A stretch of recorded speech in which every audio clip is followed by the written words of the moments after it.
Hello welcome back guys to our channel G PAT expert. तर मित्रांनो, तुम्हा सर्वांचं पुन्हा एकदा आपल्या चॅनलवरती हार्दिक स्वागत आहे. तर मित्रांनो, आज आपण फार्माकोलॉजी मधील दुसरा चॅप्टर जो बघत आहोत, कुठला? फार्माकोकायनेटिक्स. तर त्या चॅप्टर मधील आज आपल्याला पहिला घटक बघायचा आहे, तो म्हणजेच कुठला? ऍब्झॉर्प्शन. आपण का पाठीमागच्या व्हिडिओमध्ये बघितलेलंच आहे की फार्माकोकायनेटिक्स कशापासून बनलेलं आहे. ऍब्झॉर्प्शन, डिस्ट्रीब्युशन, मेटाबॉलिझम, एक्सक्रिशन ह्या चार घटकांनी मिळूनच फार्माकोकायनेटिक बनलेलं आहे, आपल्याला माहितीच आहे. तर मित्रांनो, आज आपण हा ऍब्झॉर्प्शन हा घटक पूर्णपणे बघणार आहोत. तर मित्रांनो, बिफोर दॅट व्हिडिओ सुरू करण्याच्या अगोदर व्हिडिओ हा शेवटपर्यंत बघा नक्कीच, जेणेकरून तुम्हाला ऍब्झॉर्प्शन हे क्लिअर कट कळून जाईल, म्हणजे तुम्हाला इझी लँग्वेज मध्ये समजून जाईल. त्यामुळे तुम्हाला कधीही ऍब्झॉर्प्शन वरती जर कुठलाही क्वेश्चन विचारला तर तुम्हाला सोडवता कसलीच अडचण येणार नाही. तर व्हिडिओ हा शेवटपर्यंत नक्की बघा. आणि जर व्हिडिओ आवडला तर व्हिडिओला लाईक करा, चॅनलला सबस्क्राईब करा आणि शेअर करायला विसरू नका. आणि जर तुम्हाला काही क्वेरी असेल तर तुम्ही कमेंट सेक्शन मध्ये मला विचारू शकता. तर चला मित्रांनो, व्हिडिओला सुरुवात करूया. तर बघूयात आज ऍब्सॉर्प्शन म्हणजे काय. तर बघा मित्रांनो, ऍब्सॉर्प्शन म्हणजे तुम्हाला माहितीच आहे, मी सांगतो. बघा, ऍब्सॉर्प्शन म्हणजे हे दुसरं तिसरं काहीच नाही, फक्त एक सिंपल प्रोसेस आहे. कशाची? आपल्या बॉडी मधली एक सिंपल प्रोसेस आहे. कशाची प्रोसेस आहे ही? ड्रगला साईट ऑफ ऍडमिनिस्ट्रेशन पासून बॉडीच्या सर्क्युलेटरी सिस्टम मध्ये पाठवण्याची जी प्रोसेस आहे, त्यालाच तुम्ही काय म्हणा? ऍब्सॉर्प्शन म्हणा. ओके, समजते मी काय म्हणते? It is movement of a drug. काय ऍब्सॉर्प्शन? ही मुव्हमेंट आहे ड्रगची. आपण सुरुवातीलाच बघितलेलं आहे, फार्माकायनेटिक मध्येच बघितलेलं आहे. ड्रगच्या मुव्हमेंटची आपण स्टडी करणार आहोत त्याच्यामध्ये, बरोबर आहे? आली का नाही मुव्हमेंट बघावं तिथं. मग आता तुम्ही काय सांगू शकता याच्यामध्ये ऍब्सॉर्प्शन म्हटलं तर इकडे बघा. Absorption it is a movement of a drug. बरोबर आहे? ड्रगची movement, it is a movement of drug. पण कुठं? From site of administration to the systemic circulation किंवा टू द सर्क्युलेटरी सिस्टम. तुमच्या सर्क्युलेटरी सिस्टम मध्ये किंवा सिस्टमिक सर्क्युलेशन मध्ये ड्रगची मुव्हमेंट होते. कुठून? साईट ऑफ ऍडमिनिस्ट्रेशन पासून. त्याला सर ऍब्सॉर्प्शन म्हणा. समजते? Is it clear? तर बघा, it is a movement of a drug म्हणजेच काय? ड्रगची मुव्हमेंट होणे. ड्रगची मुव्हमेंट होणे, दुसरं काहीच नाही. ड्रगची मुव्हमेंट होणे. It is a movement of a drug from site of sorry इथं साईट राहिलेलं आहे. From site of administration, from site of administration to systemic circulation. त्याला काय म्हणू शकतो तुम्ही? ऍब्सॉर्प्शन. समजते ऍब्सॉर्प्शनची डेफिनेशन म्हणजे काय?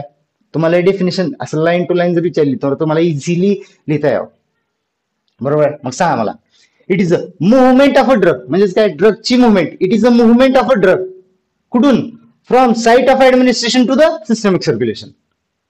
समजते? बघा, movement of a drug from site of administration. Site of administration म्हणजेच काय? आपण जिथल्या साईटवरून आपण ड्रगला ऍडमिनिस्टर करतो त्या साईट पासून ड्रगला सिस्टमिक सर्क्युलेशन मध्ये पाठवण्यापर्यंतची जी काही प्रोसेस आहे, त्या प्रोसेसला तुम्ही काय म्हणा? ऍब्सॉर्प्शन म्हणा. Is it clear? तर बघा, movement of a drug from site of administration to the systemic circulation is called as absorption. समजलं मग ऍब्सॉर्प्शन म्हणजे काय? तर बघा, ऍब्सॉर्प्शन मध्ये तुम्ही काही पॉईंट सांगू शकता, म्हणजेच काय सांगू शकता बघा. आता बघा, ऍब्सॉर्प्शनची डेफिनेशन समजली पहिल्यांदा तुम्हाला. आता तुम्ही ऍब्सॉर्प्शन मध्ये काय सांगू शकता? आता बघा, आयोनायझेशन. बघा, पहिला घटक आहे आयोनायझेशन. त्याच्यामध्ये बघा, ड्रगचा आयोनाइज्ड फॉर्म जर असेल तर तो कशामध्ये सॉल्युबल होतो? वॉटरमध्ये सॉल्युबल होतो. म्हणजेच काय? Ionised drug form is a water soluble सांगू शकता तुम्ही. कारण आयोनाइज्ड ड्रगचा फॉर्म म्हणजेच काय? ड्रग आहे. आयोनाइज्ड फॉर्म म्हणजेच एक तर तो हे असेल, काय म्हणतात आपलं, आयन फॉर्म मध्ये असेल, बरोबर आहे? मग आयन फॉर्म मध्ये असल्यामुळे तो वॉटर मध्ये सॉल्युबल होतो. कारण वॉटर मध्ये हे आयन्स तयार होतात, त्याच्यामुळे त्याची इझिली जो काही ड्रग आहे तो तुमचा इझिली वॉटरमध्ये सॉल्युबल होतो. म्हणजेच आपण म्हणू शकतो ionised form of drug is soluble in water. पहिला मुद्दा समजला आयनायझेशन त्याच्यामध्ये. तर दुसरा मुद्दा सांगू शकता, आयनाइज्ड फॉर्म बघितलं ड्रगचा. ड्रगचा दुसरा फॉर्म कुठला असेल? मग युजली अनआयोनाइज्ड फॉर्म असेल. तर सांगा आता, unionized form is solubilized in lipophilic medium. म्हणजेच काय? अनआयोनाइज्ड जो काही फॉर्म आहे तो कसला असेल? लिपिड सॉल्युबल असेल. म्हणजेच काय? लिपिड सॉल्युबल जे काही मीडियम आहे त्याच्यामध्ये तो ड्रग काय होईल? सॉल्युबल होईल. ड्रग फॉर्म सॉल्युबल होईल. कुठला? Unionised form. समजते मी काय म्हणते? मग आता मला सांगा, ड्रग हा कुठल्या फॉर्म मध्ये जास्तीत जास्त ऍब्सॉर्ब होतो किंवा कुठल्या फॉर्म मध्ये ड्रग हा ऍज युजली जनरली ऍब्सॉर्ब होतो? तर तो कुठला फॉर्म असेल? अनआयोनाइज्ड फॉर्म असेल. त्याला तुम्ही लिपोफिलिक फॉर्म असं सुद्धा म्हणा. समजते? अनआयोनाइज्ड फॉर्म म्हणा, लिपोफिलिक फॉर्म म्हणा, एकच.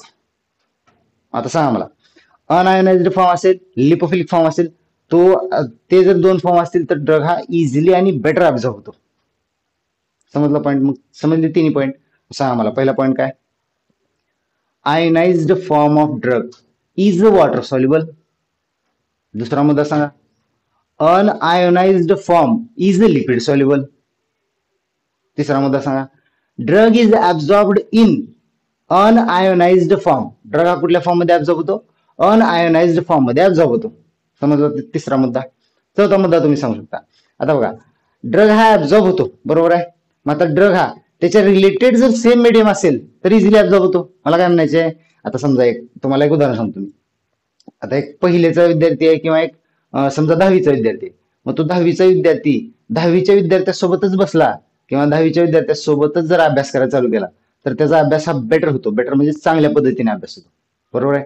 किंवा त्यानं जर मग 10वीचा विद्यार्थी पहिलीच्या विद्यार्थ्यासोबत जर बसला तर मग त्याला अभ्यास करायला जरा अडचण येते. त्यानं काय अभ्यास करणार पहिलीच्या विद्यार्थ्यासोबत? नाही करू शकत. म्हणजेच काय, सेम मीडियम सेम, बरोबर आहे. मग तसं तिथं पण ड्रगचं तसं आहे.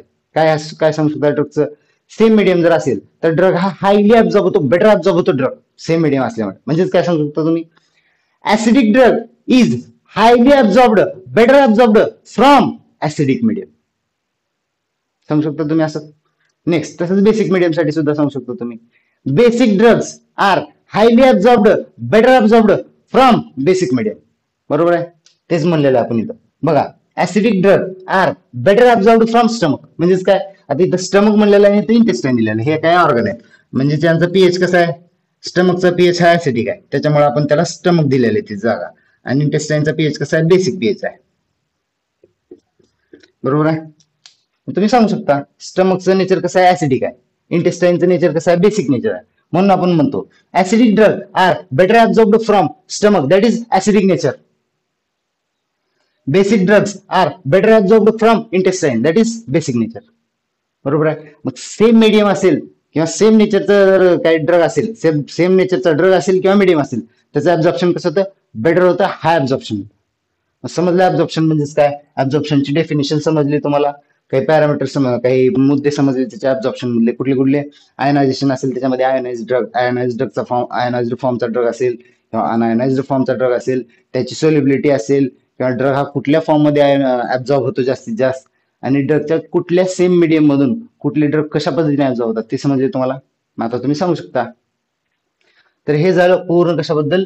ऍब्झॉर्प्शनचं इंट्रोडक्शन. ओके. तर आता याच्यामध्ये तुम्हाला सेम जर मीडियम दिलं, म्हणजेच काय, ऍब्झॉर्प्शन मध्ये ड्रगचं नेचर आणि मीडियम कशाचं? सोल्युबलाइज होण्याचं, ड्रग सोल्युबलाइज होण्याचं मीडियम, दोन्ही जर सेम दिलं तर ड्रग हा बेटर ऍब्झॉर्ब होईल का नाही? इझिली होईल. तर आता तेच तुम्ही बघू शकता. इकडे बघा, लक्ष द्या.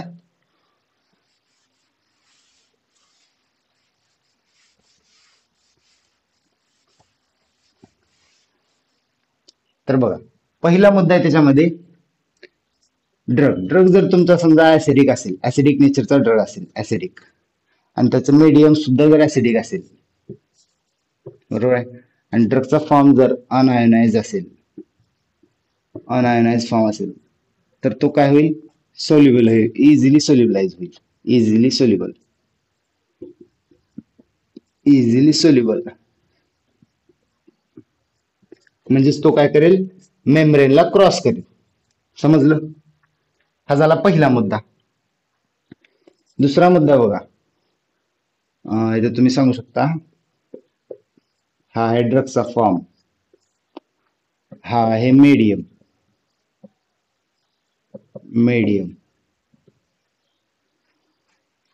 ही आहे सोल्युबिलिटी, सोल्युबिलिटी नाही, ड्रग फॉर्म आहे, ड्रग फॉर्म, ही आहे सोल्युबिलिटी.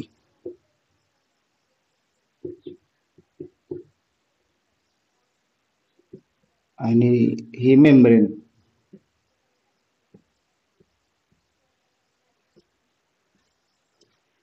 समजलं? तर हा झाला पहिला मुद्दा. काय? ड्रग जर ऍसिडिक असेल आणि मीडियम सुद्धा जर ऍसिडिक असेल तर तो ड्रग इझिली सॉल्युबल होतो. कशामुळे? अनआयोनाइज फॉर्म असेल तर, बरोबर आहे. आणि तो इझिली सॉल्युबल झाल्यामुळे तो मेम्ब्रेन क्रॉस करू शकतो. समजला पहिला मुद्दा. दुसरा मुद्दा बघा, ड्रगचं जर नेचर बेसिक असेल,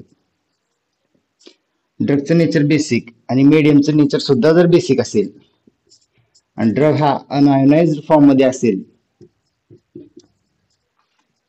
तर तो काय करू शकतो, तो सुद्धा इझिली सॉल्युबल होऊ शकतो, इझिली सॉल्युबल होऊ शकतो आणि मेम्ब्रेनला क्रॉस करू शकतो. समजतंय? ड्रगचं नेचर जर बेसिक असेल, मीडियम सुद्धा बेसिक असेल आणि फॉर्म जर आयोनाइज असेल, अनआयोनाइज जर फॉर्म असेल तर तो सुद्धा ड्रग हा इझिली सॉल्युबल होतो आणि तो काय करू शकतो, मेम्ब्रेनला क्रॉस करू शकतो. समजतंय?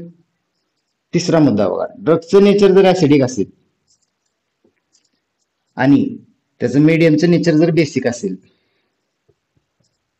आणि ड्रगचा फॉर्म जर आयोनाइज असेल तर तो इझिली सॉल्युबल होईल का? सॉल्युबल होणार नाही.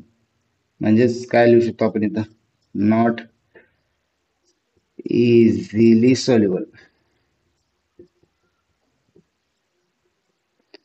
आणि हा क्रॉस करेल का? Not cross. समजलं मी काय म्हणतोय? ऍसिडिक मिडियम असेल ड्रगचं आणि ड्रगचं नेचर ऍसिडिक असेल, फॉर्म ऍसिडिक असेल आणि जर तो बेसिक मिडियम मध्ये जर हे करत असेल, काय म्हणतात आपलं, सॉल्युबल होत असेल तर तो काय होणार, इझिली सॉल्युबल होणार नाही.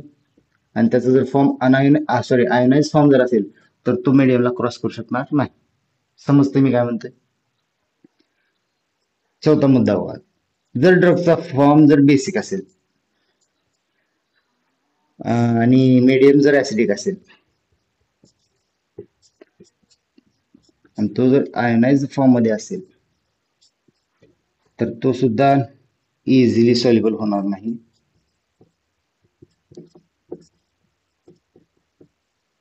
आणि तो सुद्धा मेम्ब्रेनला क्रॉस करू शकणार नाही, नॉट क्रॉस. समजलं? मीडियम सेम असल्यावर ऍब्झॉर्ब होतो आणि मीडियम डिफरंट असल्यावर ऍब्झॉर्ब होत नाही. Is it clear all? तर हे झालं all about the introduction of absorption. तर आता आपल्याला बघायचे नेक्स्ट कुठलं, ऍब्झॉर्प्शनचे काही फॅक्टर्स आहेत जे की ऍब्झॉर्प्शन वरती अफेक्ट करतात. म्हणजेच काय, ऍब्झॉर्प्शनला अल्टर करतात, ऍब्झॉर्प्शन रेटला चेंज करतात. तर ते काही फॅक्टर्स आहेत, ते फॅक्टर बघायचे आपल्याला. तर बघा आपल्याला काय बघायचंय, फॅक्टर्स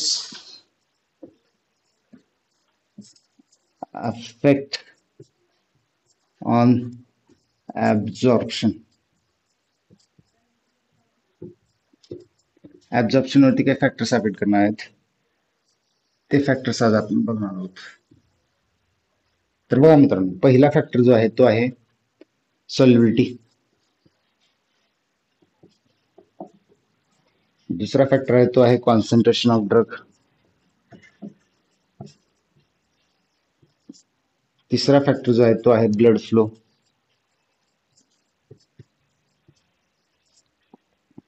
चौथा फॅक्टर आहे तो आहे एरिया ऑफ ऍब्झॉर्प्शन सरफेस. पाचवा फॅक्टर आहे तो आहे एम्प्टी स्टमक.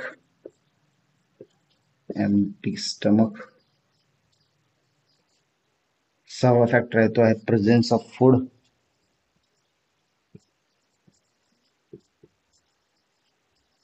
आणि सातवा जो फॅक्टर आहे तो आहे आयनायझेशन.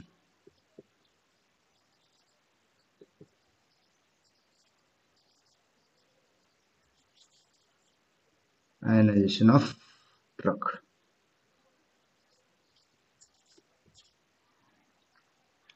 तर हे असे काही 7 फॅक्टर्स आहेत जे फॅक्टर्स ऍब्झॉर्प्शनच्या रेटवरती किंवा ड्रगच्या ऍब्झॉर्प्शन वरती अफेक्ट करतात. म्हणजेच काय, ड्रगचं ऍब्झॉर्प्शन एकतर कमी करतात किंवा ऍब्झॉर्प्शन वाढतात. काय, हे 7 फॅक्टर्स. तर बघा एक एक फॅक्टर्स बघायचे आपल्याला. पहिला जो फॅक्टर आहे तो आहे सॉल्युबिलिटी. बरोबर आहे? आता सांगा सॉल्युबिलिटी. सोल्युशन फॉर्मची सॉल्युबिलिटी ही सॉलिड फॉर्म पेक्षा जास्त असते. सॉल्युबिलिटी नाही म्हणते, ऍब्झॉर्प्शन. सोल्युशन फॉर्म जो आहे ड्रगचा सोल्युशन फॉर्म असेल तर त्याचं ऍब्झॉर्प्शन हे जास्तीत जास्त प्रमाणात होतं. कशापेक्षा? ड्रगच्या सॉलिड फॉर्म पेक्षा. समजलं मग सॉल्युबिलिटी. म्हणजेच काय, ड्रग जर सोल्युशन फॉर्म मध्ये असेल तर त्याचं ऍब्झॉर्प्शन हे जास्त होतं दॅन सॉलिड फॉर्म ऍब्झॉर्प्शन. समजते, हा झाला पहिला फॅक्टर. दुसरा फॅक्टर बघा, कॉन्सन्ट्रेशन ऑफ ड्रग. आता मला काय म्हणायचं आहे, बॉडीमध्ये ड्रगचं कॉन्सन्ट्रेशन जेवढं जास्त असेल तेवढं ऍब्झॉर्प्शन जास्तीत जास्त होतं. बरोबर आहे, हे तर ऑब्विसली आहे.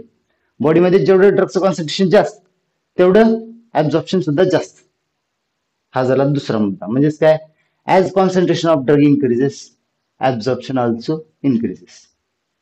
नेक्स्ट आहे ब्लड फ्लो.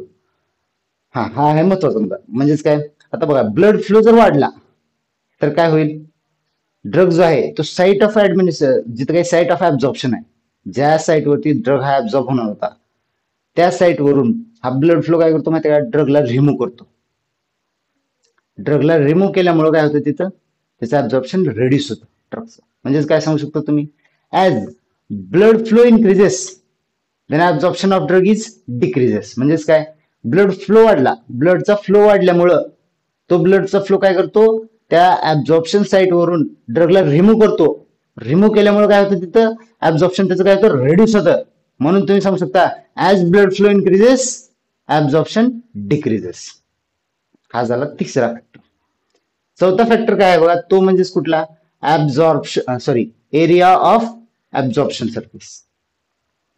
काय समजू तुम्ही, ड्रग ऍब्झॉर्प्शन साठी जेवढा जास्त एरिया असेल, ऍब्झॉर्प्शन साईट जेवढी जास्त असेल तेवढं त्याचं ऍब्झॉर्प्शन जास्त होणार आहे. म्हणजेच काय, area of absorption surface is increases then absorption of drug is also increases. समजलं, मग सांगू शकता तुम्ही, जेवढा सरफेस एरिया जास्त तेवढं ड्रगचं ऍब्झॉर्प्शन सुद्धा जास्त. हा झाला चौथा मुद्दा, चौथा फॅक्टर. पाचवा फॅक्टर काय आहे बघा, एम्प्टी स्टमक. म्हणजेच काय, आपल्या बॉडीमध्ये आपण काही तुम्ही बघितलं असाल, प्रिस्क्रिप्शन देते ड्रग काय करतात, उपाशीपोटी गोळी घ्या म्हणतात. उपाशीपोटी म्हणजेच काय, न काही खाता पिता सकाळी उठल्या उठल्या लवकर गोळी घ्या असं म्हणून सांगतात तुम्हाला. बरोबर आहे, ते त्याचं पाठीमागचं कारण म्हणजेच काय, कारण एम्प्टी स्टमक असल्या वेळेस ड्रगचं ऍब्झॉर्प्शन हे जास्तीत जास्त प्रमाणात होतं आणि त्यामुळे तुम्हाला त्याचा लवकरात लवकर इफेक्ट मिळतो. म्हणून तर ती गोळी घ्यायला लागते. उगाच घ्या म्हणत नाही त्यांनी, काय त्यांच्या घरचं आहे का. बरोबर आहे, त्याच्या पाठीमागे हे कारण आहे. काय, एम्प्टी स्टमक असल्यामुळं ड्रगचं ऍब्झॉर्प्शन हे जास्तीत जास्त प्रमाणात होतं. म्हणजेच काय, if there presence of empty stomach then absorption of drug is increased. समजला पाचवा फॅक्टर. सहावा फॅक्टर बघा, तो म्हणजेच कुठला, presence of food. Presence of food म्हणजेच काय, आपल्या स्टमक मध्ये फूडचं प्रेझेन्स असलं आणि तुम्ही जर कुठला ड्रग इनटेक केलं तर त्याचं ऍब्झॉर्प्शन हे व्हॅरी होतं. म्हणजेच काय, चेंज होतं. म्हणजेच कशामुळं, फूड प्रेझेन्स असल्यामुळं आपल्या बॉडीमधील स्टमक काय करतो माहिती आहे का, त्याचे गॅस्ट्रिक ऍसिड सिक्रेट करतो. गॅस्ट्रिक ऍसिड कशासाठी, त्या फूडचं डायजेशन होण्यासाठी. बरोबर आहे, मग त्यानं कशासाठी सिक्रेट करते ऍसिड, फूडचं डायजेशन होण्यासाठी. पण त्या फूड सोबत जर आपण ड्रग घेतलो, म्हणजेच काय, प्रेझेन्स ऑफ फूड. त्याच्या प्रेझेन्स ऑफ फूड म्हणजेच काय, स्टमक मध्ये फूड असल्या वेळेस जर तुम्ही ड्रग घेतला तर ते ऍसिड सिक्रेट झाल्यामुळे ते फूड डायजेस्ट होणार. त्या फूड डायजेस्ट होते वेळेस त्यांच्या सोबतच आपला ड्रग बी डायजेस्ट होतो म्हणजे थोडक्यात डिग्रेड होतो. म्हणजेच काय, त्या ड्रग सुद्धा हा काय होतो, डिसइंटिग्रेट होतो. डिसइंटिग्रेट झाल्यामुळे त्याचं प्रमाण कमी होणार. प्रमाण कमी झाल्यामुळे काय होणार, ऍब्झॉर्प्शन हे रिटार्ड होणार. जर बॉडीमध्ये ड्रगचंच प्रमाण कमी असेल तर ते ऍब्झॉर्प्शन ऍज युजल कमी होणार आहे ऑब्विसली. ओके, सांगू शकतो तुम्ही, प्रेझेन्स ऑफ फूड म्हणजेच काय, स्टमक मध्ये जर फूडचं प्रेझेन्स असेल तर ड्रगचं ऍब्झॉर्प्शन काय होतं, रिड्यूस होतं, रिटार्ड होतं. ओके, एक्सेप्ट एक ड्रग आहे की ज्या ड्रगचं ऍब्झॉर्प्शन हे काय होतं, इन्क्रीज होतं प्रेझेन्स ऑफ फूडच्या वेळेस. कुठला ड्रग आहे तो बघा, तो ड्रग आहे हॅलोथेन. हॅलोथेन हा ड्रग आहे. या ड्रगचं काय होतं माहिती आहे का, प्रेझेन्स ऑफ फूड असेल तरी सुद्धा त्याचं ऍब्झॉर्प्शन वाढतं. एक एक्सेप्शनल केस आहे. हा झाला सहावा फॅक्टर. नेक्स्ट आहे सातवा फॅक्टर, तो म्हणजेच कुठला, आयोनायझेशन ऑफ ड्रग. म्हणजेच काय, ड्रगचा आयोनाइज्ड फॉर्म. याबद्दल आपण स्टार्टिंगलाच बघितलेलं आहे. काय, ड्रग हा कुठल्या फॉर्म मध्ये ऍब्झॉर्ब होतो, हायली अनआयोनाइज्ड फॉर्म मध्ये. मग तुम्ही सांगू शकता unionized form of drug is highly absorbed. म्हणजेच काय, अनआयोनाइज्ड फॉर्म ड्रगचा जो कुठला अनआयोनाइज्ड फॉर्म असेल तो ड्रग हा जास्तीत जास्त प्रमाणामध्ये ऍब्सॉर्ब होतो. हा झाला पहिला मुद्दा. दुसरा मुद्दा सांगू शकता तुम्ही सॉरी सॉरी मी काय म्हणलो, आयोनाइज्ड फॉर्म म्हणलो ना, सॉरी सॉरी. अनआयोनाइज्ड फॉर्म ड्रगचा जो काही अनआयोनाइज्ड फॉर्म आहे तो काय होतो, हायली ऍब्सॉर्ब होतो. दुसरा मुद्दा काय, आयोनाइज्ड फॉर्म असेल ड्रगचा तर तो जास्तीत जास्त प्रमाणामध्ये ऍब्सॉर्ब होत नाही. कशामुळं? कारण वॉटर सॉल्युबल असतो, तो वॉटर सॉल्युबल असतो, बरोबर आहे. तिसरा मुद्दा, हायली लिपिड सॉल्युबल असेल किंवा हायली वॉटर सॉल्युबल असेल तो सुद्धा ड्रग हा जास्तीत जास्त प्रमाणामध्ये ऍब्झॉर्प्शन होत नाही. कारण जास्तीत जास्त जर त्याची लिपोफिलिसिटी असेल आणि जास्तीत जास्त जर त्याची हायड्रोफिलिसिटी असेल तरी सुद्धा तो ड्रग काय होतो, पुअर ऍब्झॉर्ब होतो, बरोबर आहे. समजलं मग काय आयोनायझेशन ऑफ ड्रग. तर हे असे काही 7 फॅक्टर्स आहेत की जे फॅक्टर काय करतात, ऍब्झॉर्प्शन वरती अफेक्ट करतात. कशाच्या? ड्रगच्या ऍब्झॉर्प्शन वरती, बरोबर आहे. तर बघा कुठली कुठली फॅक्टर आहेत. पहिला फॅक्टर आहे सोल्युबिलिटी, दुसरा आहे कॉन्सन्ट्रेशन ऑफ ड्रग, तिसरा आहे ब्लड फ्लो, चौथा आहे एरिया ऑफ ऍब्झॉर्प्शन सरफेस, आणि पाचवा आहे एम्प्टी स्टमक, सहावा आहे प्रेझेन्स ऑफ फूड, सातवा आहे आयोनायझेशन ऑफ ड्रग. तर बघा आज आपण काय काय बघितलेलं आहे, ऍब्झॉर्प्शन बघितलेलं आहे. ऍब्झॉर्प्शन म्हणजेच काय, त्याचं इंट्रोडक्शन बघितलेलं आहे. पुन्हा काही सेम मीडियम असल्या वेळेस काय कसं ऍब्झॉर्प्शन होतं, ड्रग क्रॉस करतो मेम्ब्रेन की नाही हे बघितलेलं आहे. आणि काय बघितलेलं आहे, फॅक्टर्स बघितलेले की जे काय करतात ऍब्झॉर्प्शनच्या रेटवरती किंवा ऍब्झॉर्प्शन वरती अफेक्ट करतात. तर